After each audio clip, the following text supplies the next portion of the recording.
So this week is Parshas Vayetze. Vayetze literally means, and he went out. That's the precise technical translation. And it's really following up on the end of last week's Parsha, right? So we finished up last week's Torah portion talking about there was this animosity that Esav had towards Yaakov. Esav thought he was going to get the firstborn blessings even though he wasn't entitled to them anymore because he had sold them to Yaakov for a pot of soup. So Yitzchak, not knowing about this whole thing, told Esav he's going to give him the blessings. Rivka and Yaakov conspire together so that Yaakov will be able to get the blessings that he is rightfully entitled to without having to break Yitzchak's heart and tell him the truth about Esav. Yaakov gets those blessings. Esav gets mad and is planning to kill Yaakov. So Rivka speaks to Yitzchak and talks him into sending Yaakov away so that Yaakov won't be around, Esav won't kill him. And that's where this week's Torah portion opens up. So it says, Vayetze Yaakov mi Be'er Sheva v'yelech Charano. Yaakov went out, he left Be'er Sheva, which is where he had lived with his parents, with Yitzchak and Rivka and Esav, and he went to Haran. So this is where the parsha opens up. There is so much here.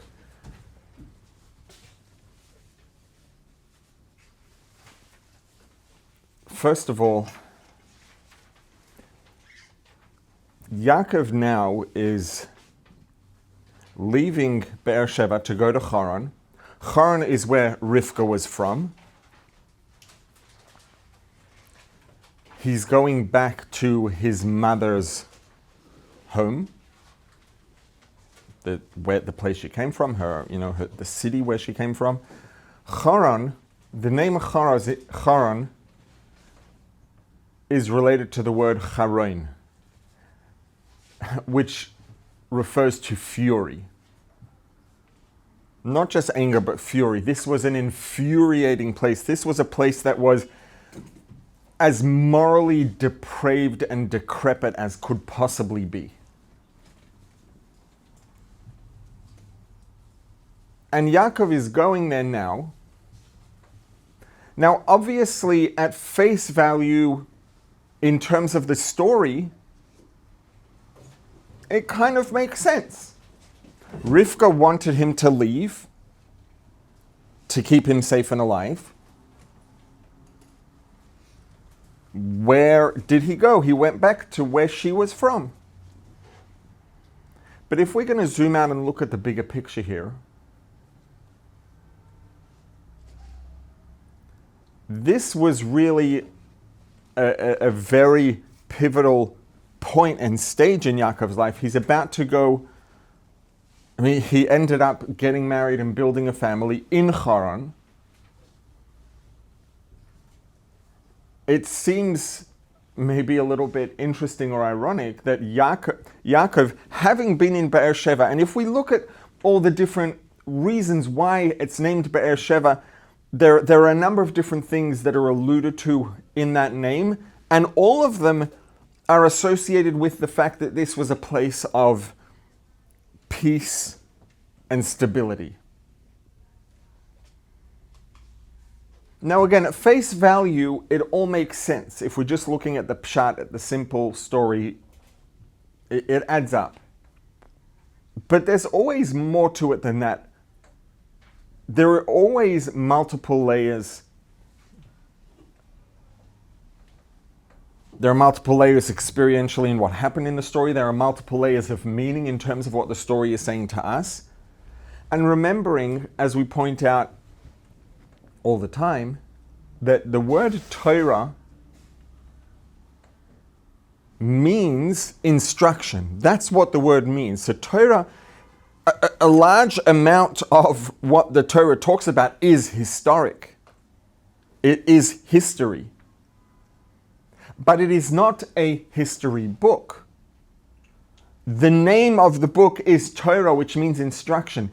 Every single thing that's included in Torah is there to instruct us, to teach us something that is relevant to us. To every single person who ever did, does, and or will read it, learn it. What is the Torah telling us? What's the message, the instruction to us in that Yaakov, who had spent all of his youth, all of his life up until this point in a place that was named for peace and stability, now picks up, leaves, and moves to a place that is the polar opposite, the diametric opposite, to a place that is named for the fact that it is infuriating, it is morally depraved, and that's where he's going, and that's where he ends up raising his family. What does this tell us? Because it seems very counterintuitive. It would seem like a good choice in general to want to embark on that stage of one's life to raise a family in a place that is peaceful and stable, not a place that is the diametric opposite of that.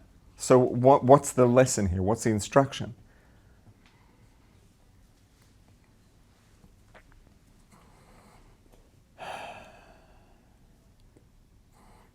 And there are a number of things, and we'll see how much we can get through. And one of them is that, and there's going to be a lot of complexity here and things that need to be clarified. On one hand, we're going to talk about something that maybe seems like a little bit, more than a little bit, like we said, the polar opposite of what one would expect. And it is, when we talk about things like this, it's also important to understand the context of what we are saying and what we're not saying. And there's a lesson here that is extremely important. And I think, honestly, there isn't really a limit to how deep we can go in this lesson. The way that things seem to...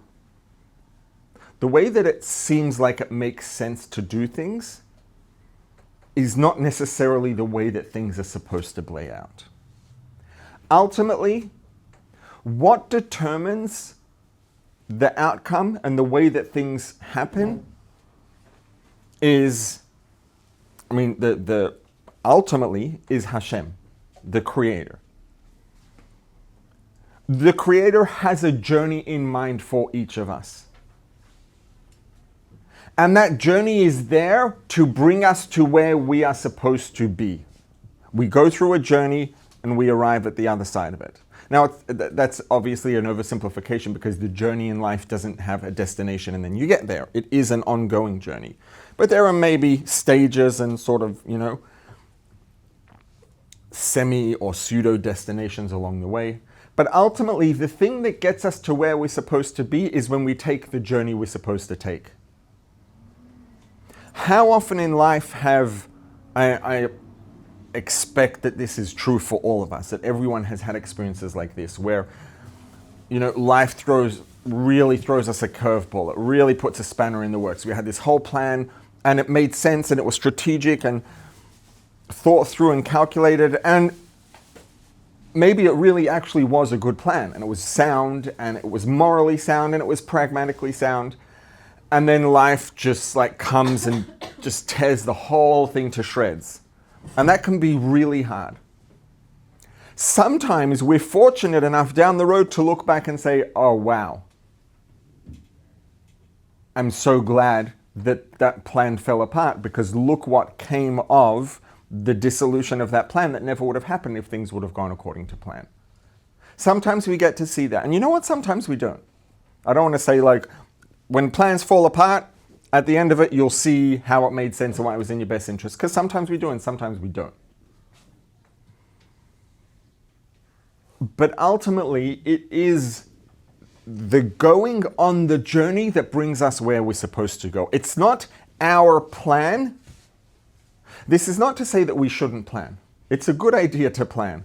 It's correct to make plans and to be strategic and to think and pragmatic and to plan things out to a degree in a way that makes sense to achieve the outcome that we believe is correct. That being said, it's also important together with that to remember that the thing that determines the outcome is not the plan that we make, and it's not the extent to which the plan that we made is followed. It's the actual journey that we were supposed to take. Now, that journey may include the fact that there was a point in time when it was the right thing for us to make plans pragmatically to the best of our ability. And then a further point in that journey is that those plans, disintegrate and something else comes up. And that something else can often include very, very difficult challenges. Physical challenges, mental and emotional challenges, spiritual challenges, moral challenges, right? And all of these categories obviously blend into each other. They're not discrete categories. They're different elements, perhaps. And the thing, and Yaakov here, because it was what his journey called for, he picked up, he left his home that was named for the fact that it was a bastion of peace and stability, and he left and traveled to the most morally depraved place in the known world. To the extent that that's what it was named for. And this is Yaakov specifically, right? We have the three forefathers, F-O-R-E. That's why it's not F-O-U-R, obviously, because there are three of them. The three forefathers, Avram, Yitzchak, Yaakov. Avram had a son named Yishmael. He had Yitzchak and Yishmael. Yitzchak is the son in whom he saw the legacy that he wanted and that he was proud of, that followed in his ways, in his values, and continued that to propagate his values forward throughout time. And Yishmael was not exactly that. Yitzchak also had two sons, Yaakov and Esav. Again, Yaakov was the one who took Yitzchak's values and propagated them forward in time. Esav, the opposite. Yaakov didn't have a son like Yishmael. Yaakov didn't have a son like Esav. All of Yaakov's sons followed in his footsteps. All of Yaakov's sons continued his legacy and propagated his values forward in time.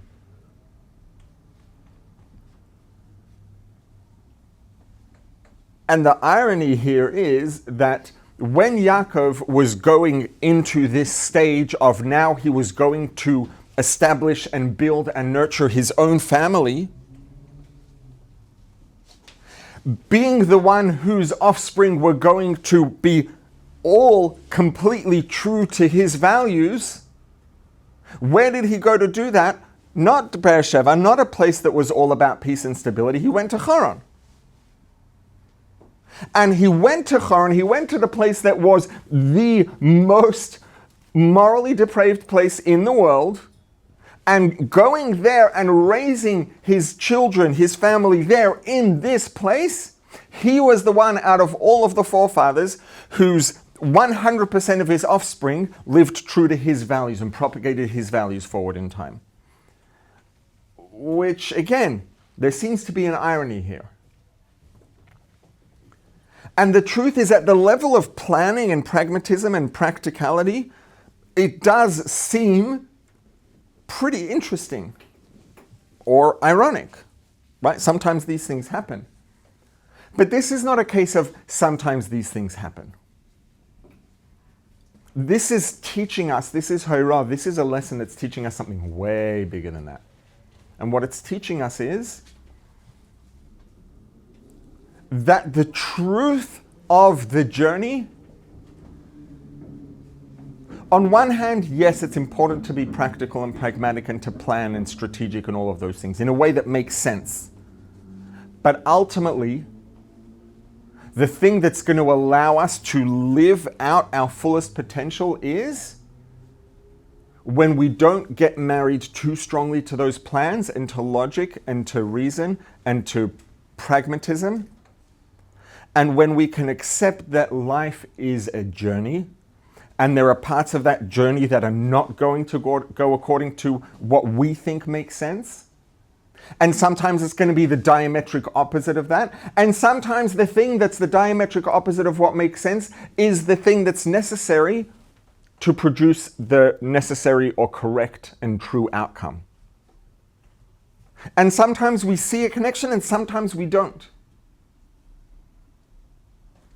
But at the end of the day, it's the willingness to be open to the curveballs, to the spanners that get thrown in the works, to the challenges that come up, to the detours in the journey, what seem to us to be detours, even though they're not detours, they are the actual intended journey.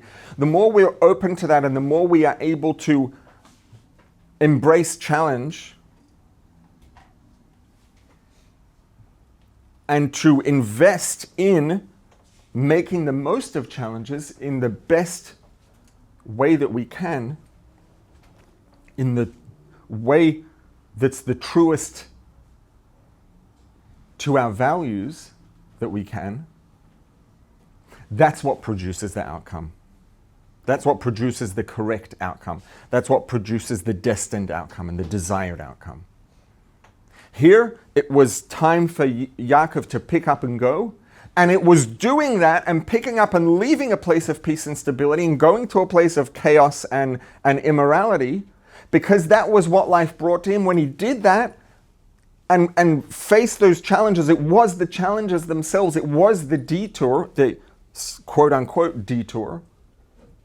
That was what actually brought into being and into reality his destiny to have all of his children stay true to his values and to propagate his values forward in time.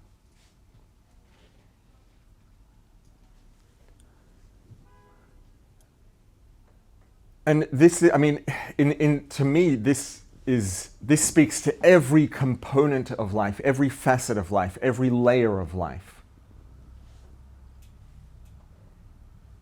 In that, ultimately, yes, it's important to plan and to be practical, to be strategic, to be pragmatic. But when we combine that with the humility and the faith and the ability that the humility and faith give us to accept the curveballs and the detours and the challenges that life's going to throw at us, and we can accept, okay, if this is what's here now, this is what's supposed to be here now. It doesn't mean that something went wrong. It doesn't mean that my plan was a mistake. At that point, that's what I was supposed to do if I did the best that I could do. And right now, this is what's supposed to be happening. And life is going to include challenges. It is going to include curveballs and detours. And some of them are going to be really difficult. And some of them are going to be really challenging. And it's when we can have the faith and the courage to accept those and to throw ourselves into them with faith, with acceptance, with effort. That's what actually produces the outcome. And a lot of times we will never see the direct line between the challenges and the detour and then the outcome that showed up. It might feel like the outcome showed up despite the challenges. The fact that it seems like that doesn't mean it's true. On one hand, we could think that Yaakov, all of Yaakov's children, turned out the way that they did, despite the fact that he went to Haran. But if that was the case, why is the Torah telling us, by the way, Yaakov left Beersheba, went to Haran, had a family? It's because it wasn't despite that. It was because of that. Now, can any of us look and explain in a tangible, practical, logical, rational way how and why being in Haran and raising his children there gave him the completion in his legacy that his father and grandfather didn't have? I don't see it. And a lot of the time we won't. We don't necessarily have to see a direct line between, and sometimes we do, right? Sometimes we look back and we're like, I'm so glad that didn't work out because then this wouldn't have happened. And sometimes we don't see it, but that doesn't change the truth of it. The fact that we don't get fortunate enough to see it. Sometimes we see it, sometimes we don't. It's always there. When you said when we have the faith, the courage, the acceptance, and the effort, and then how did you put it? Then we have our best outcome? What would you say when we do all that, the result is? That's what leads to, I would say, the desired outcome, the correct and true outcome.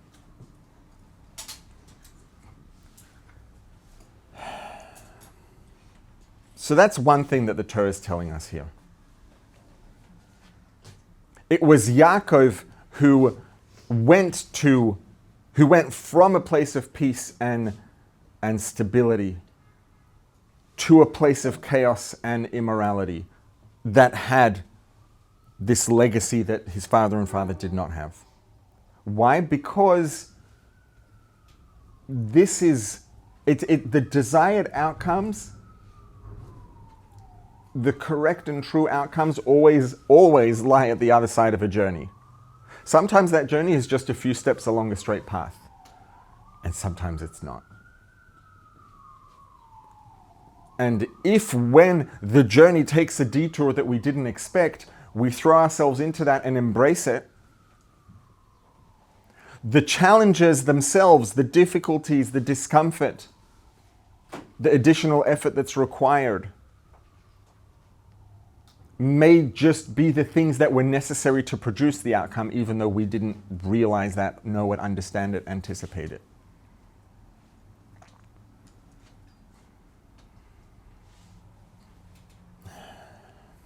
That's part one. Now, what did Yaakov do?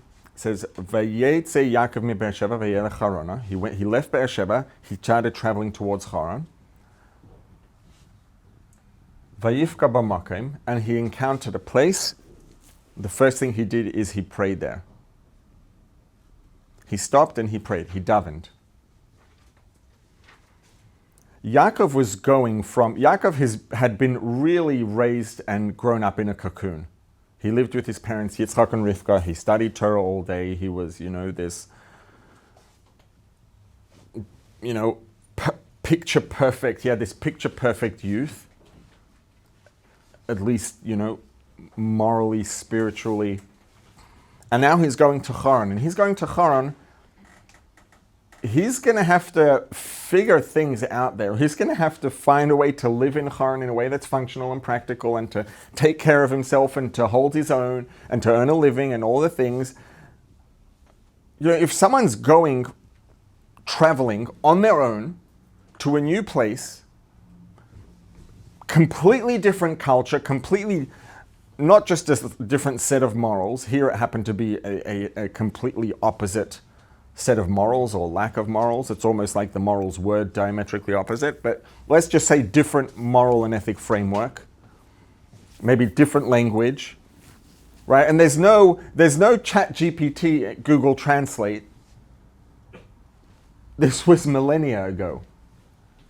There were no shortcuts. There was no easy way to make this work. It was going to be brutal any way you slice it. And when a person faces a challenge like that, it's important to be practical. Okay, what do I need to do to prepare myself to be able to speak and understand the language? What do I need to do to prepare myself for all of the things that are going to come up? And again, those things are important. But they're not the first thing that Yaakov did. Vayetze Yaakov mi Beersheba vayelech Haran. He left Beersheba to travel to Haran. The first thing he did along the way was he stopped and prayed.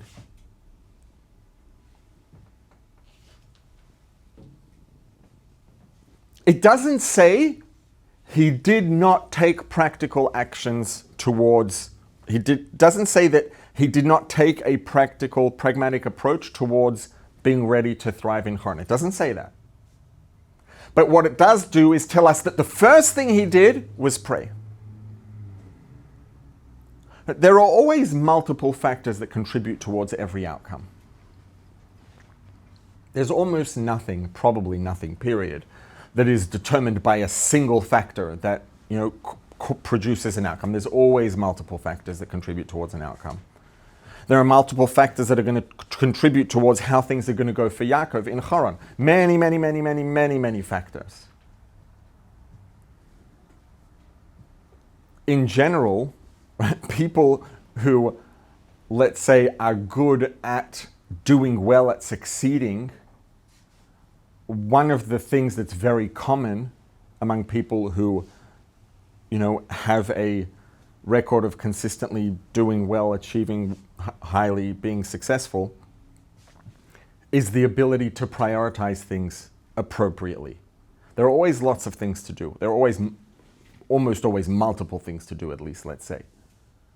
The fact that there are multiple factors doesn't mean all of the factors are equally important. It doesn't mean that all of the factors have equal priority. And if we can stop and say, okay, here are the factors, what's the first priority? Let's focus on that first. What's the second priority? Let's focus on that second.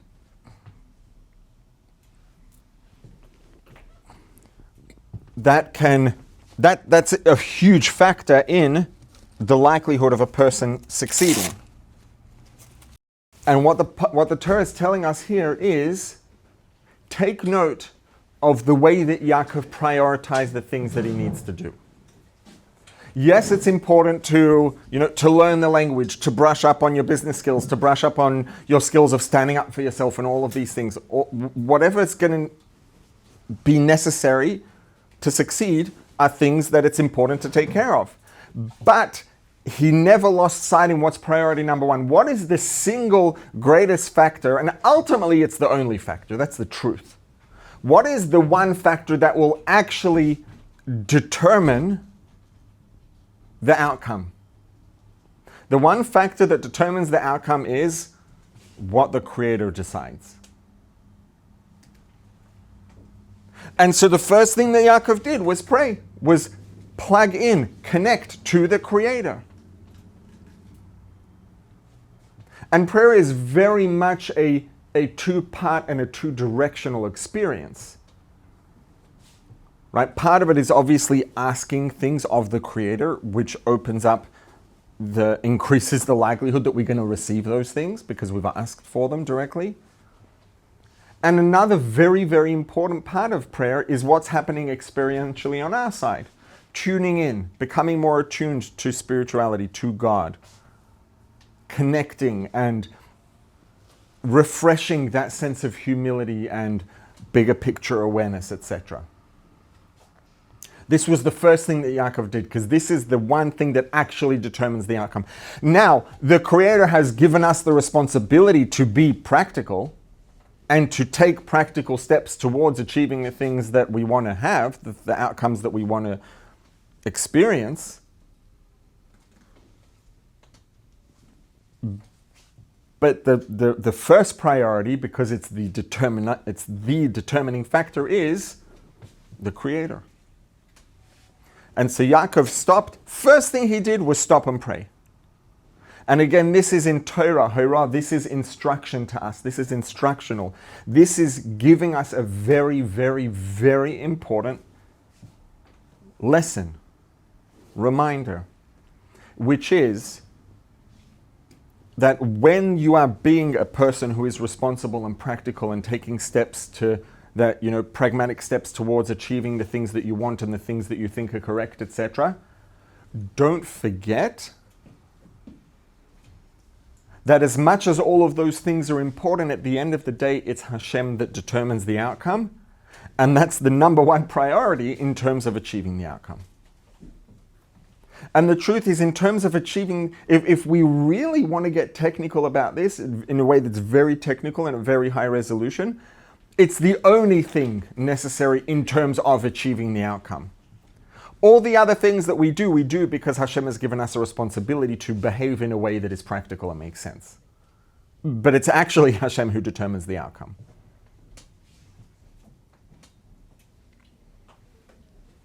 Right? When a person, pursues a career, goes to get a job so that they can live and support themselves and have the income that's necessary for them to live life the way that they understand that their life should be lived. It's very easy, and this is a very practical example, to get caught up in the work, in the job, in the pursuit, in the business, whatever it is, and to see that as a source of income. And practically, in a very tangible way, it's not incorrect to say that it's the source of income, depending on how we define source. Because if a person gets a paycheck, they get a salary, that salary gives them the money that they need to live. It does. That being said, the actual source of the income is the Creator, it is Hashem, and that salary, that paycheck, that work, that business, whatever it is the vehicle by means of which Hashem is delivering it. That's the real truth. And Hashem could come up with any vehicle that He desires. Hashem could change vehicles on a dime if He feels like it. That being said, we don't sit at home with our feet up and pray and say, oh Hashem, give me my income. I'm going to sit here with ice cream and Netflix, and Hashem's just going to make it fall out of the ceiling. And the real reason we don't is because Hashem told us not to, not because it doesn't work. Because what works is Hashem's decision. That's the determining factor. But Hashem has instructed us to behave in a way that makes sense and that's practical, and go get after it. But what Yaakov's story tells us right in the opening verses of this week's Torah portion is, when you are going to get after it, don't forget that getting after it is your responsibility because Hashem said so, but the factor that determines the outcome is Hashem. So the first step in going to get after it is connecting to Hashem, praying, becoming more attuned to the full picture of the truth, asking the Creator for what it is that we want or need. That is the first step in getting after it, because that is the determining factor. The rest of the steps after that are the things that the Creator has told us that we are responsible to do. And that's another lesson and a reminder that we have here with Yaakov. And it's so important. And again, it doesn't say that he didn't do all the other things. And the reason it doesn't tell us that is because he did do all the other things, and we are supposed to do all the other things, all the practical things. The reminder is step number one, priority number one, and the first thing to do is to connect to the Creator, to pray, to ask, to request, because that's the determining factor. And then you continue with all the practical things.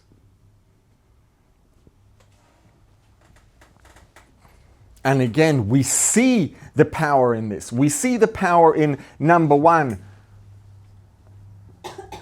accepting and embracing the detours and the challenges, even when they seem completely contrary to what we believe makes sense, even morally and ethically. But if these are the challenges that Hashem has put in front of us, if we accept that this came from Hashem, this is true and correct, this is right, and I'm going to embrace it and give it all I've got, as contrary as it seems to what's conducive to producing the desired outcome, that's the thing that produces the desired outcome. As completely nonsensical as it seems to be, it was Yaakov leaving Beersheba, going to Haran, that produced the outcome of him achieving something in terms of his lineage and his legacy that Avram and Yitzchak did not. And it doesn't, that's not what you would think. It makes sense. And maybe it doesn't make sense at a very, very superficial level. But once we understand the nature of this and the nature of the fact that these challenges are a part of the journey that's showing up exactly when they're supposed to. And the journey is what reaches the destination. What we think is the way is not necessarily what is actually the way.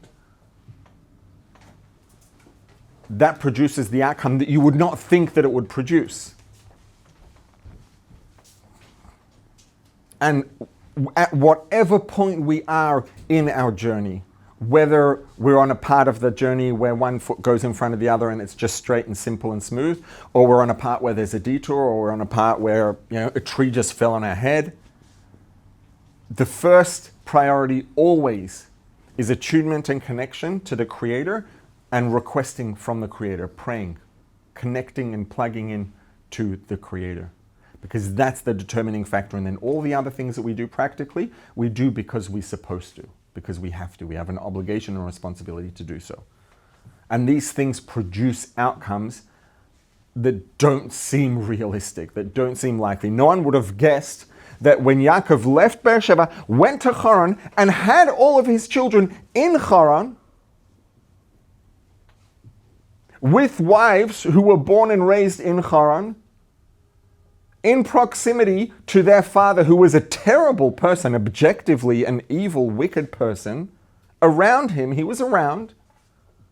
And Yaakov worked for him, and Yaakov had to outsmart his own father-in-law every step of the way, because his own father-in-law wanted to rip him off. And he had to always be a few steps ahead just to get what he deserved from his own father-in-law in terms of earning a living, because he worked for him. This is the world he was living in. This is the man whose daughters he married. This is the man whose daughters were the mothers of his children. And this is the place where he had these children and raised them. And he had the legacy that Avram and Yitzchak would have wished to have, but didn't. Go figure.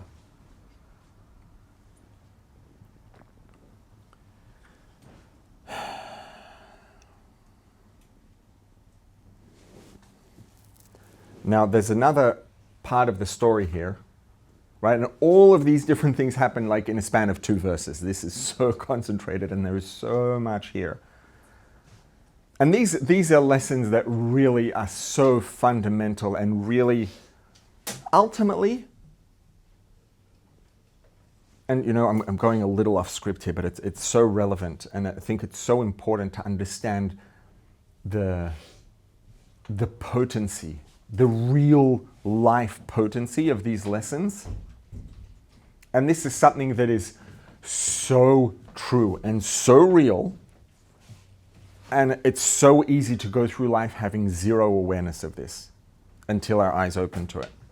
And that is that our circumstances do not determine our quality of life.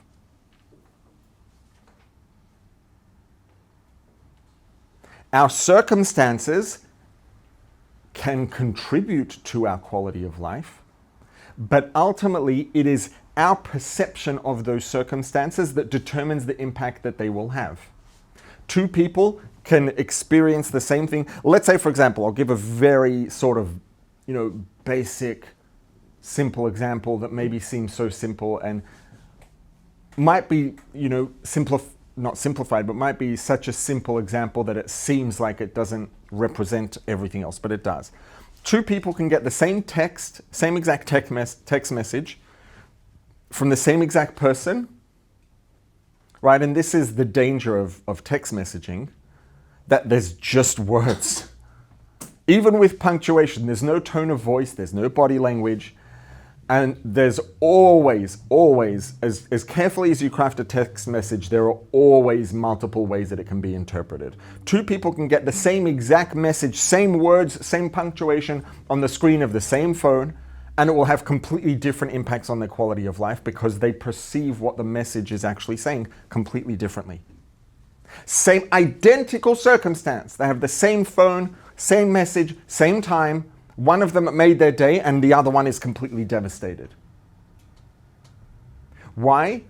It's not the text that did it, it's their perception of the text and the way that they experience the text that did it. And this is true of everything. The thing that determines our experience is our perception of it.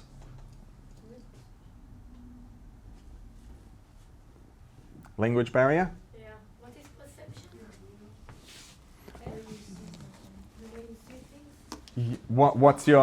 What's your first language? I understood. Okay, that sounds like Hebrew. Yes? Speaking of ChatGPT.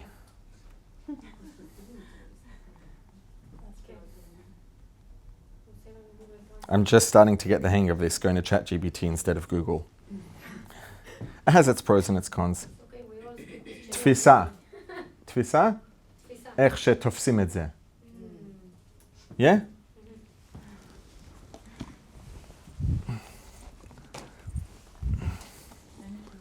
You're welcome.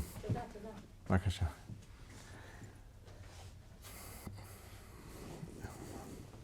And this is such a big thing in life, because if we can really accept this and really understand it in here, not just in here, it gives us the power to always be able to decide on our quality of life. Doesn't mean we get to decide it like this. It can take a lot of work to affect our true perception of something. We can't just talk ourselves into perceiving something a certain way. We don't get just to convince ourselves. It takes real work to make a genuine shift in the perception so that it's going to actually change the way that we feel, but it's doable. We need to control our feelings, basically, what you're saying. It sounds like it. No matter what's happened to you, you need to control the way you see the reality. Yes, that's not the same thing as controlling the feelings. Yes, okay. Because you have your automat. What is my automat? How I react without thinking, and to have whatever you say, which means you need to make your thought to control whatever you feel. What will be my regular reaction, let's say? Yes, but I would say that it's indirectly. The thing, I never said it's easy. כן, זה דורש עבודה קשה, בטח. אבל העבודה זה לא לעבוד על הרגש. זה לעבוד על התפיסה. והרגש יוצא מזה. איך עושים את זה בפועל? בפועל... כי תיאורטית אני יכולה לפתוח ספרים וללמוד ביטחון בהשם. Theoretically I can open books and I can understand all what you're saying. Right now I can be very inspired. But in 1 hour I will forget and I will have my automat. So this is a good question. How you do it, like actually?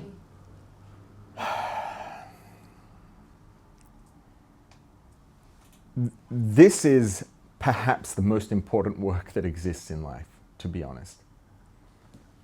And it's appropriately difficult and demanding for how powerful and important it is. And what it takes is slowing down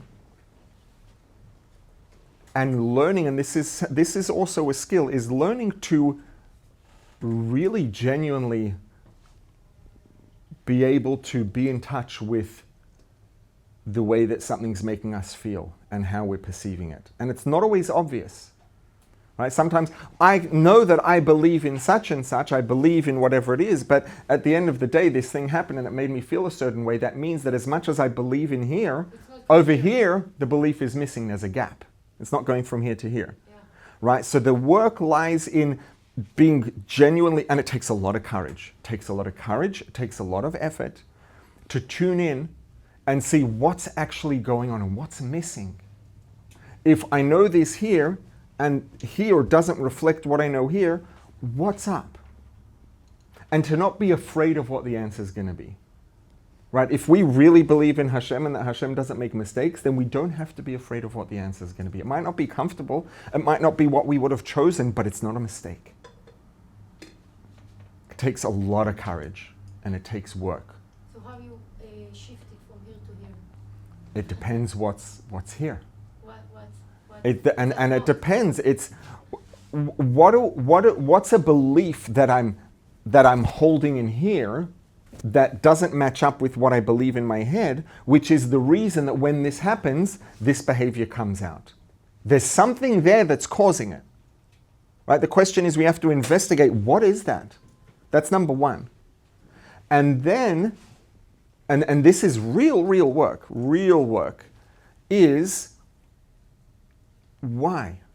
Right? Asking genuinely and honestly why, and being honest about what the answers are. Why do I feel this way? What is it that I'm feeling? What's the thing that's causing me to feel this response that shows up in this way? Right? And to really be open to what the answer is, it takes a lot of courage, because those answers very often are not pretty. And that's the reason we don't face them, and that's the reason they continue doing what they're doing. But there's no mistakes. Hashem doesn't make mistakes, which means the answer is nothing to be afraid of. The answer is going to be the key to being able to make a change here. Right? So what is it? And it takes time. This is not ask a question, get an answer. It takes time to really just physically slow down and be present.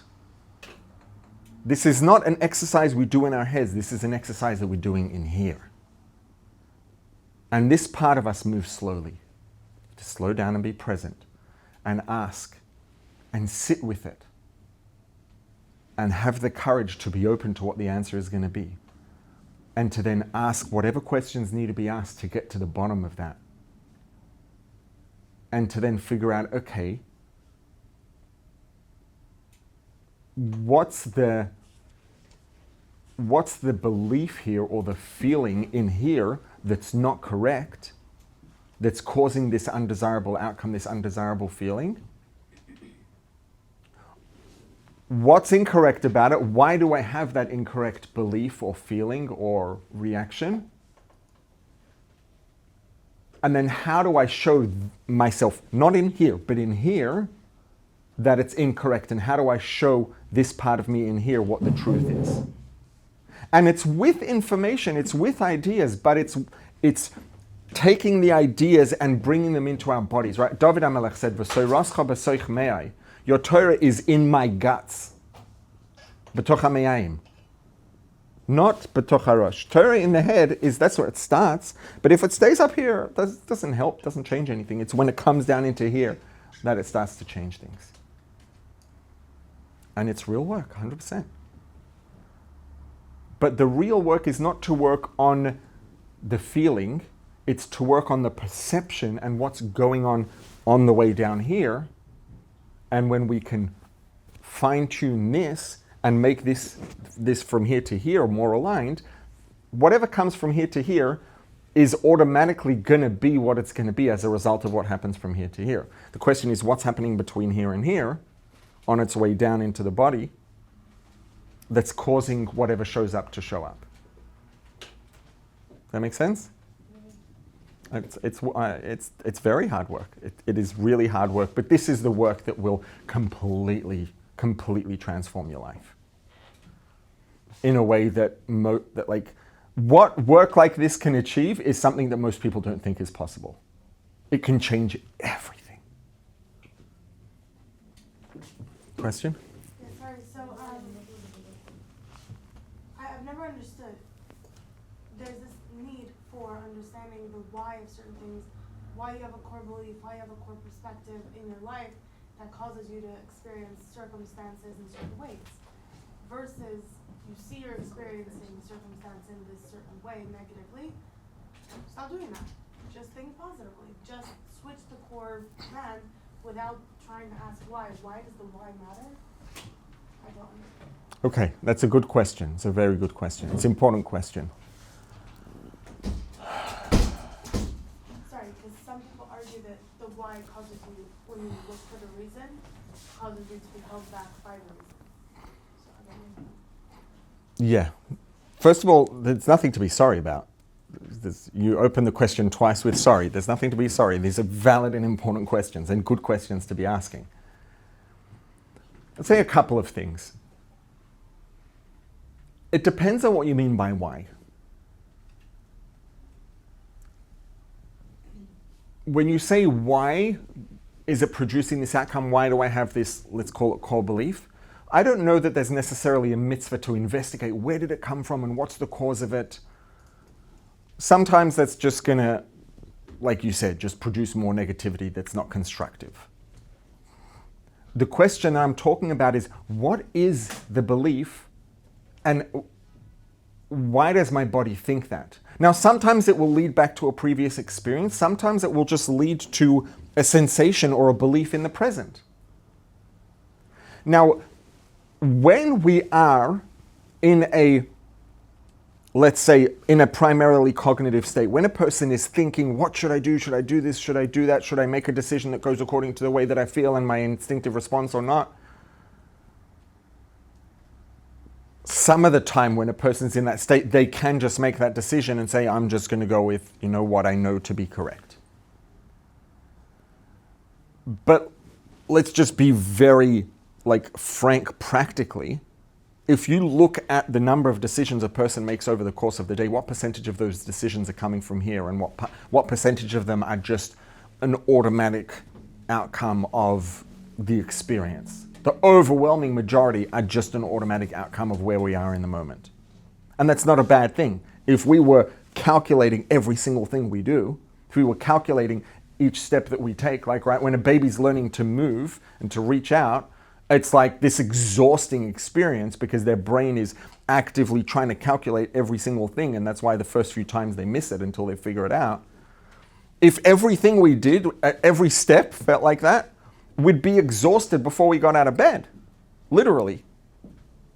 Right? So Hashem designed us intentionally that most of the things that we do happen, let's say, more or less automatically. When we shift, right, and now what's happening is there's just this downward flow of movement, let's say figuratively at least through the body, that is happening constantly. It's always happening. There's this, programming that's written, that's whatever it is, and the programs are running and they're producing outcomes. That's the overwhelming majority of what we do. If we can rewrite those programs, we can change not just the things that we do intentionally when we're in a moment of behaving intentionally, but we can now create a shift in all of the programming and everything that's happening throughout the day.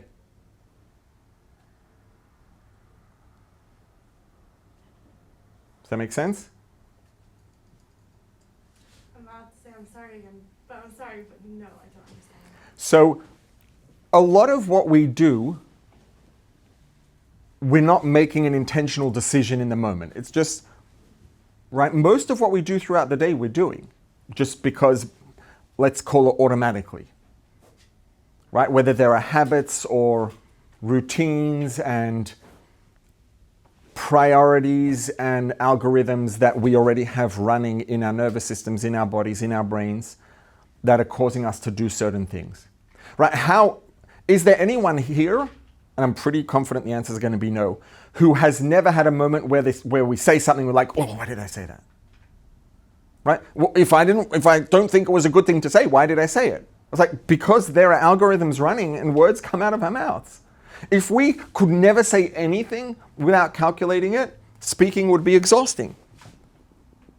Now, when it comes to speaking, there's a pretty good argument that most of us could and should be a lot more intentional about more of what we say than we are. But this is true not just of speaking, of everything. How many times have we done something and then afterwards it's like, what did I do that for? Why? It's a good question. What did I do that? Not what did I do that for, but why did I do it? If I don't think it was a good thing to do, why did I do it? And the answer is because most of what we do, we're doing on, it doesn't feel like it's autopilot, but it is. Right? And the more that we can, if these core beliefs, let's say, if we want to call them that, or the way that we perceive things has a very big impact on how that algorithm runs, it's going to have a big impact on the way we show up, practically. And a lot of the time, and again, I'm confident that this is something that everyone can relate to, is we know in our head that our values and what we believe to be true says something, but the way we feel about it is different. And then we try to convince ourselves, and sometimes maybe it works and sometimes maybe it doesn't. So why isn't it working?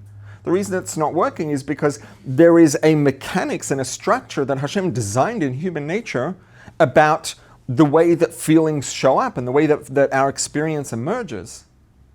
And sometimes we get to have intentional input to that to varying degrees, and sometimes the degree to which our intentional input is going to actually create the desired outcome is very minimal. Right? And then the question is, okay, so what is it that's causing my intention here and what I believe to be true in my head and correct to not be showing up in the way that I'm feeling?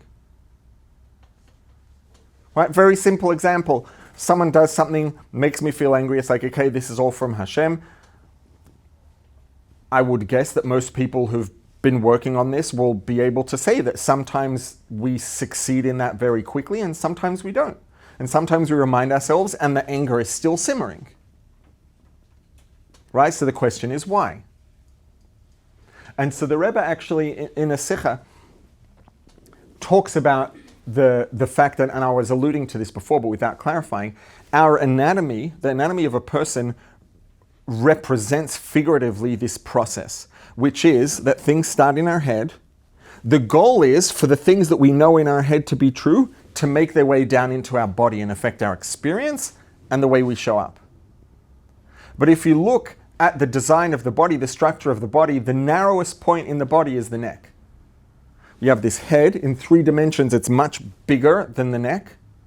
Then to make their way from the head down into the body, things have to be really, really constricted and to be able to fit down through the throat to make it into the body. That's a constraint, and it's difficult. And what that represents is the fact that for something to go from being academic to being somatic, to being in the body, there is a difficult process involved there that it takes, and the pathway to get from here down here is very narrow. It's not easy to just pour down. Right? If you want to pour from like a big pitcher into maybe a hip flask that has a very, very narrow opening and you want to actually get it in, you've got to pour really slowly and really carefully. And if you don't, it's going to end up everywhere except where you want it to go. Right? We have this narrow throat, which represents figuratively the fact that to get things from here into here is difficult. And it takes work to take it and to be able to work with it and get it to the point where it can fit and make its way down. But it's when we take things from up here and we manage to get them to fit into the throat and to make their way down here, that's where the magic happens. And this is the whole point of Chabad that a lot of people miss, is that Chabad is not about Chabad. The Alter Rebbe's objective was never that we should be intellectuals or academics. The objective was, the Alter Rebbe's primary interest was our experience and our behavior. Now, understanding that, let's say, call it, if you want, core beliefs, perspectives, the way that we perceive things and experience things, etc., all of those things are going to affect our experience and are going to affect the way we show up. The Alter Rebbe wanted to work on our Chabad as a long-term, sustainable way to affect what's in here. But the Alter Rebbe's objective was never about this, it was always about this. It's just that there's a process that starts up here, and if we can manage to get it to fit into the neck and make its way down, then things can really shift. Does that answer your question? Simple question, but would you call this our das if it comes down here? I would say that das is the journey from here to here, yes. And then here we have the middos. Here, this is the middos. This is Avas Hashem, Yiras Hashem, love and awe of Hashem, Chesed and Gvura. These are here. Right? In Kabbalah, in Tikkun Ezra, it says that Chesed is the right upper limb, Gvura is the left upper limb. Right? The upper limb. And then we have and we have the different parts of the body are the spheres, but these are all starting from Chesed. Chachma Bina, Das, is that bridge from here to here, and that's the throat. And then this would be ideally a healthy experience with the heroes. Yes, ideally. And whatever is done correctly up here and manages to make its way down is going to create more alignment and more health in here. Thank you. Have a good week.